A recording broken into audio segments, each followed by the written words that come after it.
हाँ भाई क्लास 8 आज हम देखो इंपॉर्टेंट क्वेश्चन पढ़ते हैं। पहले लिखा है बल किसे कहते हैं, तो बल किसे कहते हैं, किसी वस्तु को खींचना और धकेलना क्या कहलाता है, बल कहलाता है। ठीक है, अगर किसी वस्तु को खींच रहे हैं और क्या कर रहे हैं, धकेल रहे हैं, तो क्या कहलाएगा, वो बल कहलाएगा। ठीक है, और बल को किस में नापते हैं, न्यूटन में नापते हैं, मतलब एन में। ठीक है, इसका एसआई यूनिट क्या होता है, बल का एन होता है। ठीक है, याद रखना है वाली बात। अच्छा, आगे लिखा है पेशीय बल क्या है। पेशीय बल इसे कहते हैं मस्कुलर फोर्स कहते हैं इंग्लिश में।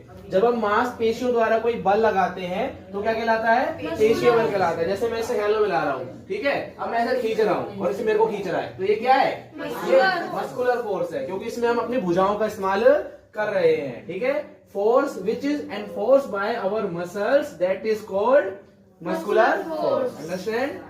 अगला लिखा है गुरुत्वीय बल क्या है, ग्रेविटेशनल फोर्स क्या है। देखो ग्रेविटी जो है ना धरती पर है, खाली कहां पर होती है, धरती पर। अगर कोई वस्तु ऊपर से नीचे आई, किसके कारण आई, ग्रेविटी के कारण। लेकिन स्पेस में ऐसा नहीं होता, क्योंकि वहां पर हवा नहीं होती है ना, और धरती पर हवा हैगी। समझ रहे हो, तो ये रहता है। तो गुरुत्वीय बल में क्या है, बल धरती पर लगता है पहली बार, इसके लिए हवा का होना जरूरी है। ठीक है, कोई भी वस्तु ऊपर से नीचे आती है किसके कारण, गुरुत्वाकर्षण बल के कारण। ठीक है, गुरुत्वीय बल के कारण। याद रहेगी बात, चलो समझ गए ना।